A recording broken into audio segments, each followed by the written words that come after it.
Hello and welcome again to another episode of One Starfish, where our mission is to change the world one starfish or one person at a time.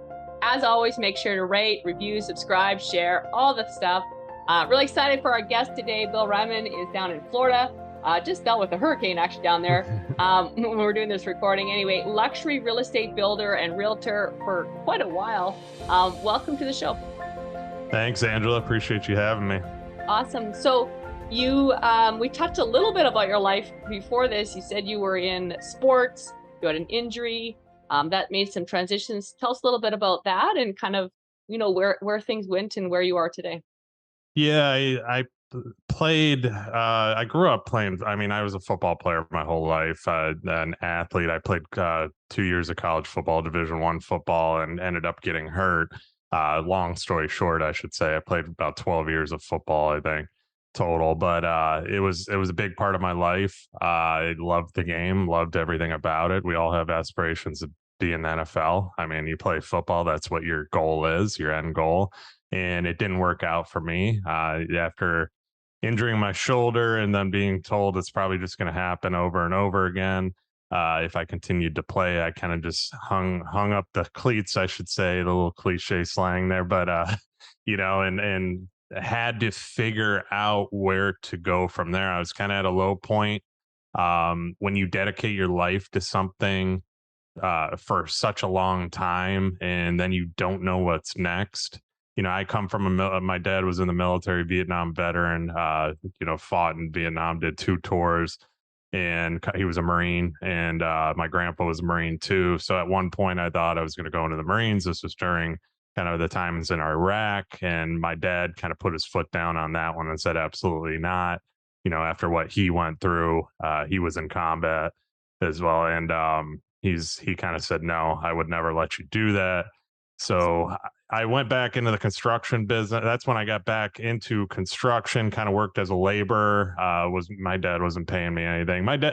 I talk about my dad a lot because my dad is a big influence on my life. He's never handed me anything, never given me anything. He's always taught me I had to work for what I wanted to get. Anything I wanted, I always had to work for it since I was a little kid. So I started working for him when I came back home, and I kind of was like, man, this sucks. I'm really not making any money. I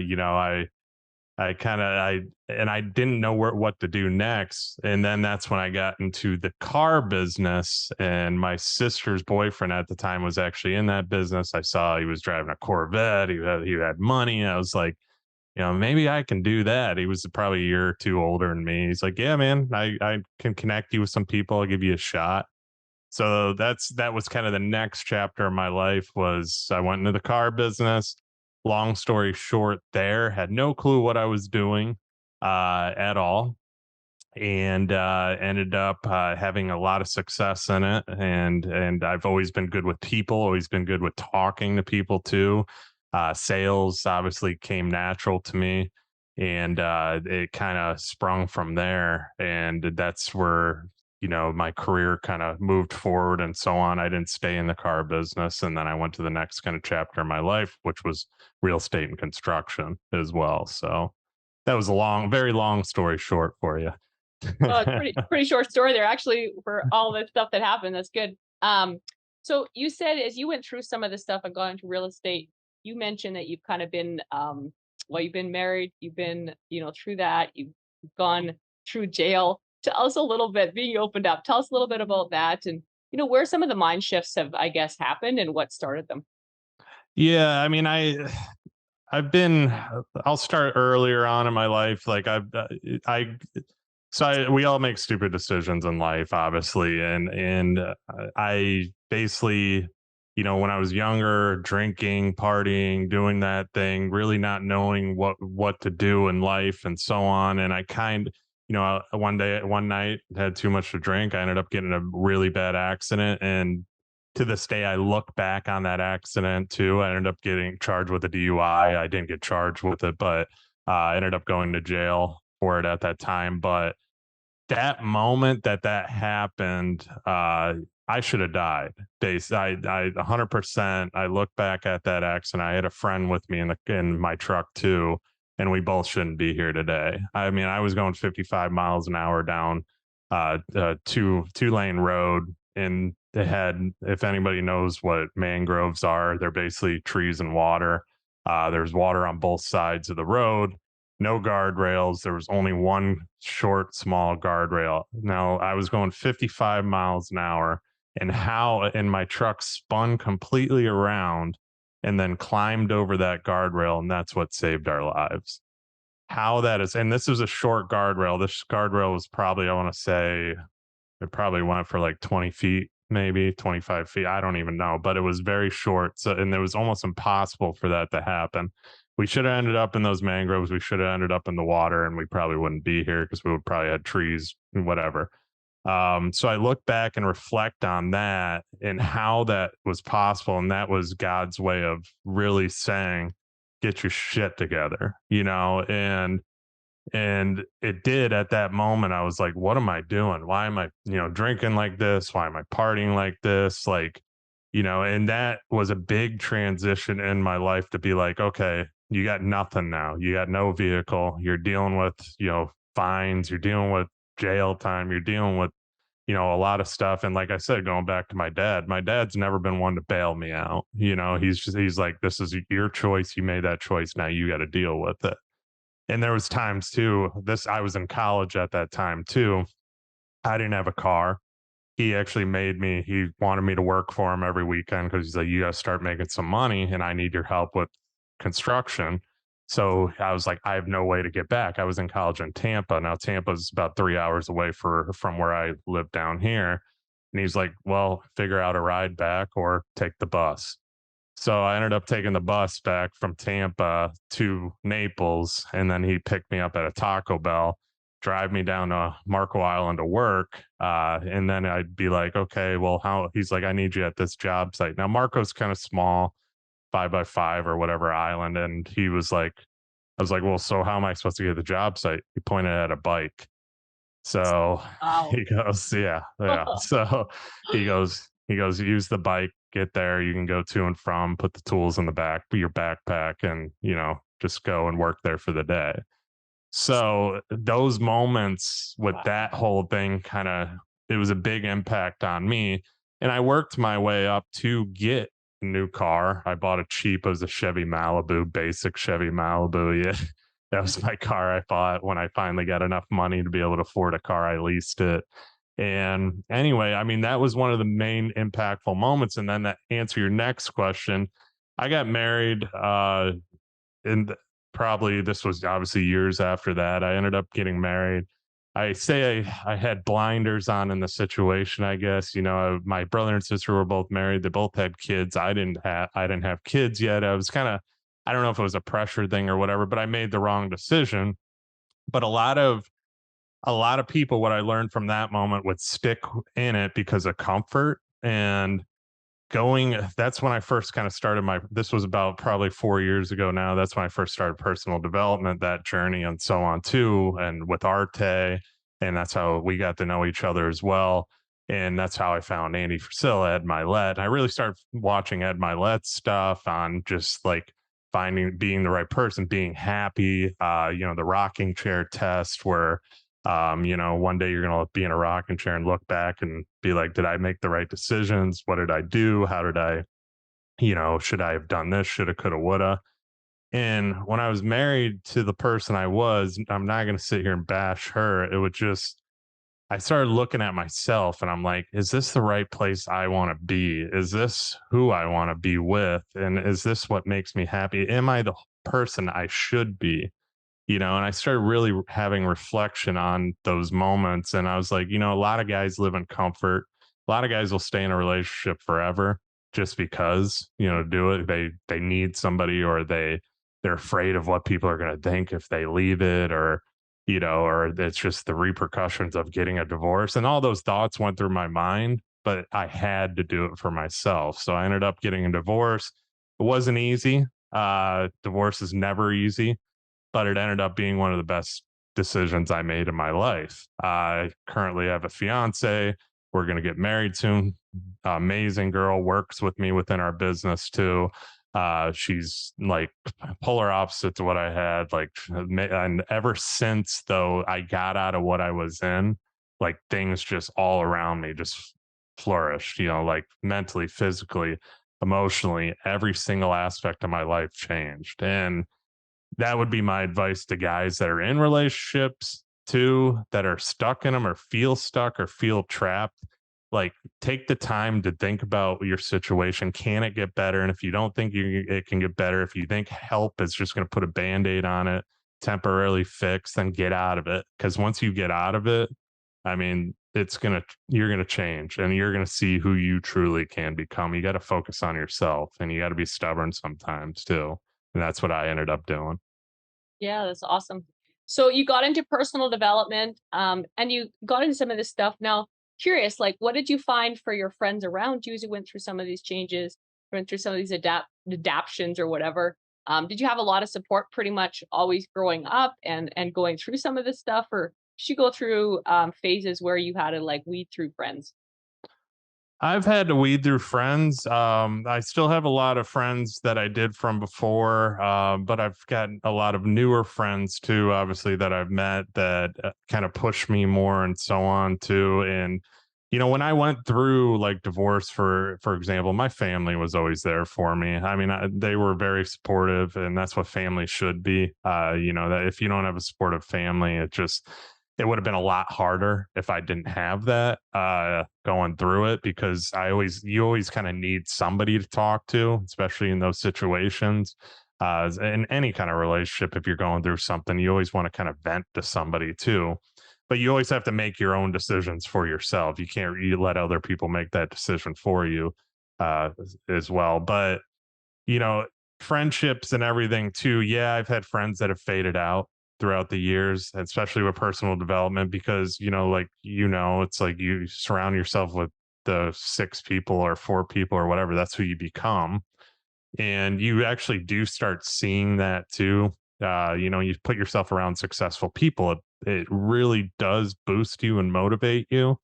And, like I've done it with my Instagram. Like my Instagram's all full of entrepreneurs, arte people, stuff like that. And every time I'm on Instagram scrolling, I'm like, the hell am I doing? I gotta stop scrolling. I gotta go get my Working, shit I gotta together. work. Yeah.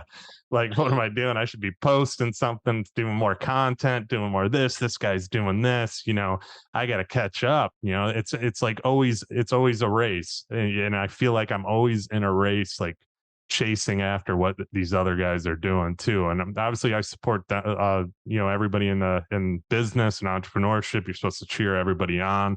That's what I do, but I keep wanting to level up too. I want to be the best. I want to be the best builder. I want to be the best luxury builder in our area and in the state of Florida. That's like one of my major goals. And that's what personal development has done. It's literally really pushed me in all aspects. If I'm getting out of my fitness and I'm start looking in the mirror, I'm just like, what are you doing, man? All right, time to get back in the gym, get the diet right, maybe do 75 hard again, and start just getting after it in all aspects. And it's been life changing. I mean, I've been an artist since day one, just like you, and it's been something that I would never leave because it's constantly pushing me to level up and get to that next level as much as I possible. Because people like yourself, I see you doing stuff, so it makes me want to do stuff too, and just keep pushing, Everyone's moving doing forward. stuff. I love it. So I don't even know if you thought about this, but this is a question I get asked a lot. So I'm gonna ask you. So on the days, like, so you say you're honest about that. You look in the mirror and you're like, hey, I'm not where I'm at. So there's moments where maybe you step down from like this high achiever, go, go, go, and you are that person, but there's days Mhm. even in your mind where you step down weeks, I don't know, however long it lasts.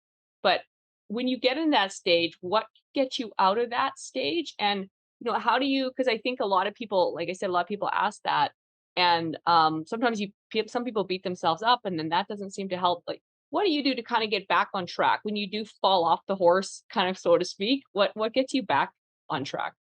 I mean, everybody falls off the horse, and that's part of the thing we all need to realize too, as people that are just entrepreneurs and go-getters and so on too. We are very hard on ourselves. I'm very hard on myself, like constantly. The other day I was pretty hard on myself too, because after the hurricane and stuff, you really can't do anything after a hurricane. Like I can film content, but I can't launch. I can't even hardly film it because I got no service. There's no internet, there's nothing. So you're just like kind of sitting there and it's like I haven't been doing anything. I feel like a slut. Obviously I was helping people. I was going around town. I was helping friends with rip out stuff and so on. I was trying to help in that aspect, but then for myself too, it's like to produce more and do more. You get in these kind of mental, everybody gets in them. And one thing that, to answer your question, and actually Andy Frisella said it too, which has helped me because I was looking for that answer, is he goes back to kind of the basics of what helps him. There's like the three things: his power list, his 75 hard, and then there was a visualization or one other thing. But so I kind of took that and I was like, yeah, I mean, what helps me? What gets me back on track? What do I need to do to get my fitness in line? What do I need to do to get back in business? Business, it's the daily five. I'm very structured too. I need to have those tasks knocked out because in my business, I'm all over the place. It's construction and real estate. I never have a set schedule. I got somebody that calls me, hey, these subcontractors are the worst with schedule. They'll call you and say, hey, I'm here. And you're like, well, thanks for the heads up. And then you got to run and move somewhere else. The only structure you have is the meetings you set up with clients. And the same with real estate too. It's just like you never know. Somebody's like, hey, can I show you property here at this time? And you're like, okay, drop everything, got to go show that property. So you're never really on a set schedule. But where I can control that is by doing 5 tasks a day and kind of making sure those are done, whether I do them at the end of the day after I'm done with work or at a different time as well. But it just it that's what kind of gets me back. And then with the fitness thing too, if I get way off on fitness, but the one thing that I've done 75 hard a couple times now, and it really, the benefit of that is that program really sticks with you, because if you do get off track, you notice right away and you're like, okay, I got to go back to my diet with this, or I got to go back to my fitness with, or lifting with this, or do this more, and so on. It's like a trigger that you automatically realize that you're slacking somewhere. I've noticed too. That's why I pushed people. I pushed my sister to do it. Now she's going through that. She's like, oh man, 75 hard. I'm thinking all these different things now. It's like, I told you, it's crazy, right?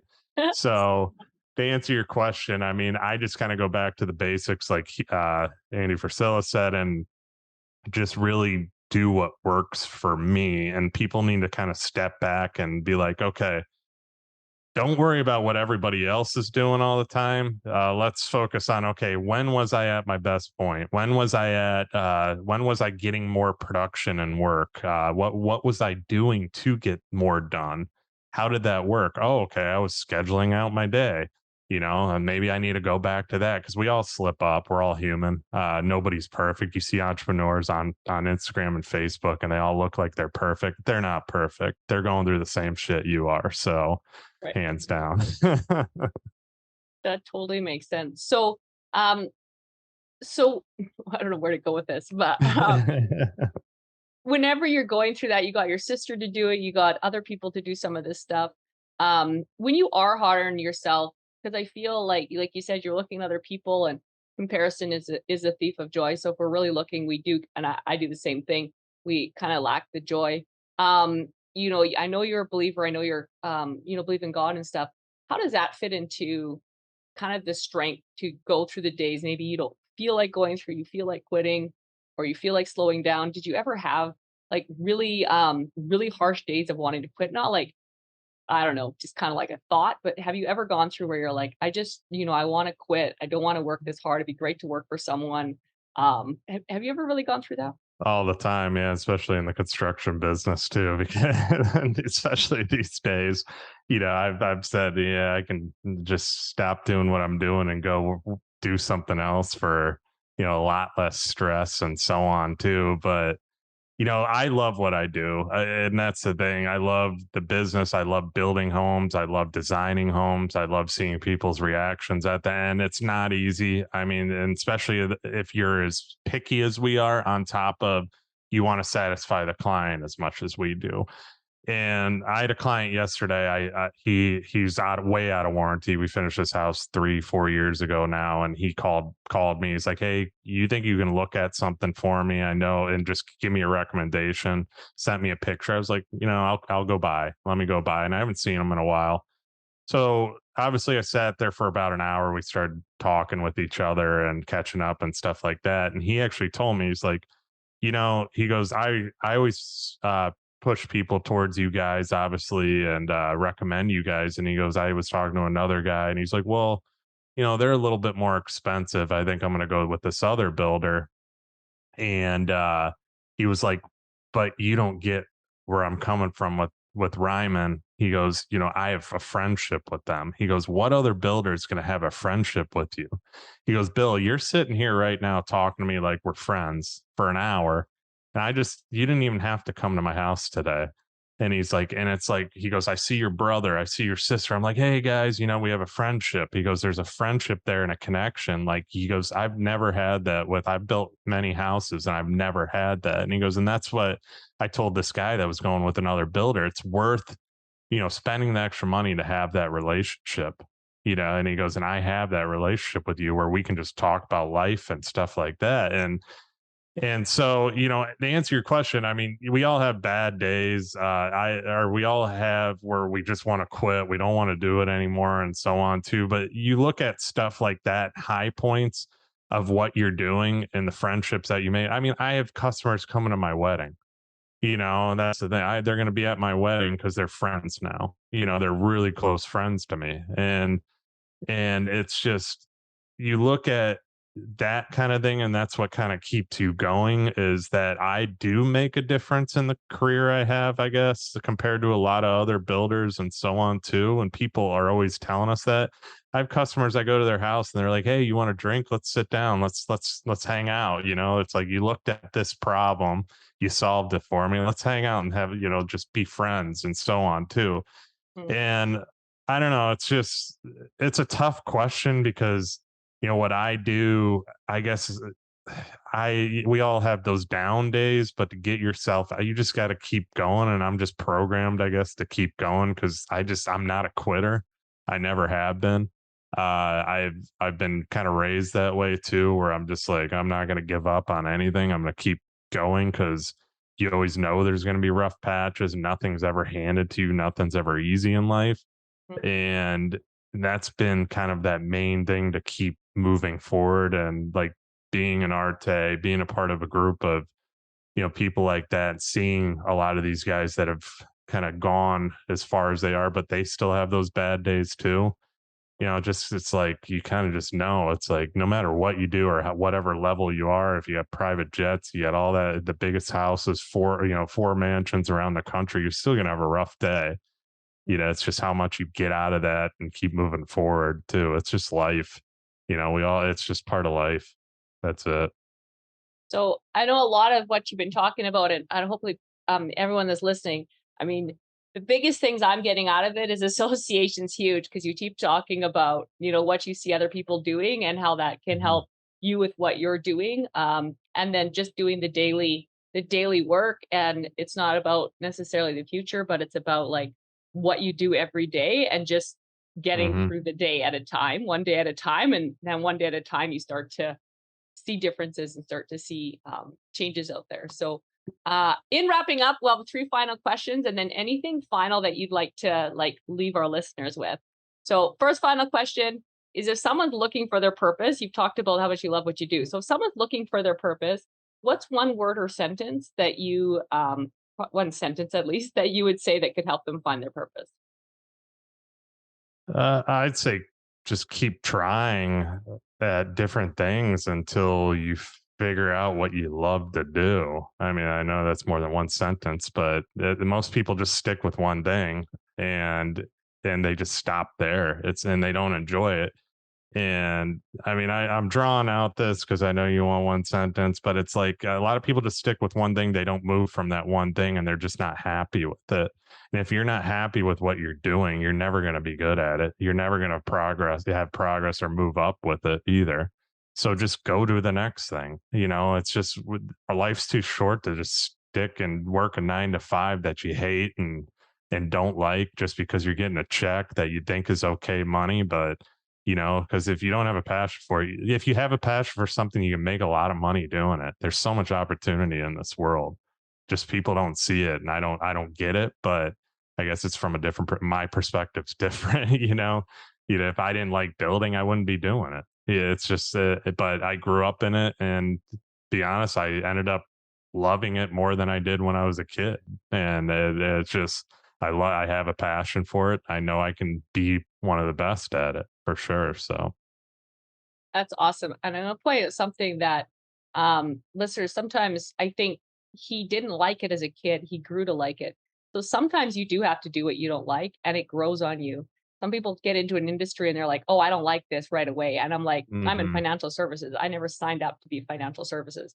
But like you're in it long enough, you start to see that what it does or where it goes. So there's a little bit of keep trying different things, but also like try something long enough to actually try it. yeah. Kind of Well, that's the thing that going on that a little bit is I was a laborer as a kid. Like I was digging ditches and sweeping job sites. Who's going to like that? But right, now I'm designing luxury homes and building them for customers, and seeing what I design come to life. That's right, what I was building Legos as a kid, and now I'm building real houses. So let's put it that way. You right. learn to love stuff. You end up loving something later on, but you got to work to get there too That's right. sometimes. Yeah, that's exactly it. Number 2, and I'm sure you have more than one, but what's a favorite quote and why? Oh man.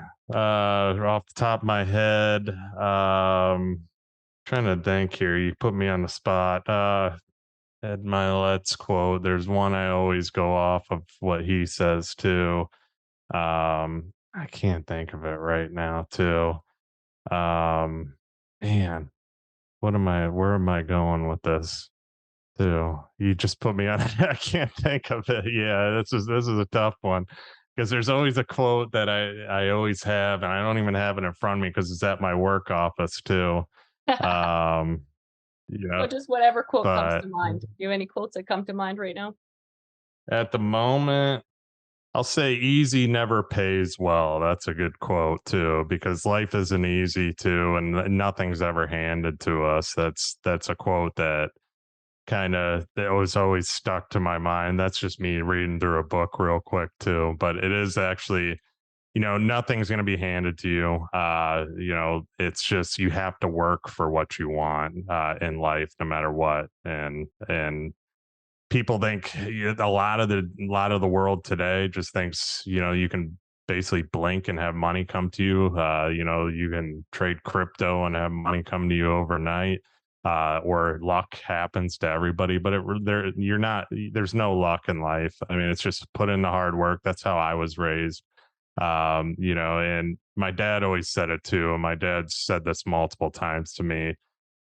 Just you have to work for what you want. You have to work hard to get what you want. And I guess that would be the quote too, right there is, just you put in the work, you're gonna have success, plain and simple.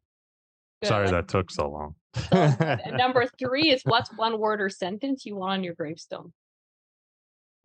I'd say probably I'd say one word or sentence. I'd say committed, I guess, one word. Committed to, or hard work, 2 words too. I mean, but I was always committed to being the best person I could be, committed to being the best builder, being the best um person, husband, father. I don't have kids yet, but when I do, I know I'm gonna try and just be the best dad I can be. I've seen how my dad raised me. I've seen where I can do better. I've seen, where I was in a relationship in a past marriage and I kind of learned from that too. I've seen, other people and how my sister and my siblings have raised their kids. And work wise, I see what my dad did in business and where I need to be better too. And it's just committed to being better and being I the love it. best version of myself. I love it. So let's say you run into someone in a coffee shop and they're like, Bill, we listened to the podcast. It was awesome. We learned about associations. We learned about work ethic, that kind of thing. What's something maybe we didn't touch on today that you just think is really valuable lesson for people to hear? I mean, I'd probably say, I mean, we touched on it a little bit, but just finding your passion is such a big deal. I actually had that conversation I told you I had with that customer yesterday. We were talking about how important that is too, because he's got 3 daughters and they've been in search for, they've been through a few jobs. And he was telling me, he's like, Bill, my wife has been through multiple jobs, and I just tell her, you're going to find the right thing. And then when you find that right thing, it's going to stick and you're going to be great at it and you're going to love it and you're going to make a lot of money doing it. And I don't think enough people do that. Everybody likes something, there's something you like out there that you're in love with and so on that you can make a business out of these days. Like, for example, I mean, I got a hobby shop. I got bunch of sports cards over here. Like that's my side hustle. That's what pulls me away from all the craziness of real estate and construction where I can shut down and just run my eBay store. It's like I don't have to do that, but it's cool. I love doing it. I love mailing the package. I handwrite the little letters to people, the notes to every customer I have. I have a high eBay rating on my store. It's like a mission. I want to get 1,000 eBay rating, like 5-star reviews, and it's just cool. It's something fun, But it's like finding those little cool side hustles like that. I can make a business out of that, but it's a part-time thing for me, So just love what you do, man. That's like it's just plain. It's just love what you do because not a lot of people are doing that. They just kind of get stuck. You see that, and it's just they need to get out of that, break out of that, and they'll have a lot more success when they're happy doing what they do. Yeah, that's awesome. As always, guys, we'll have links for Bill in the show notes and all the information.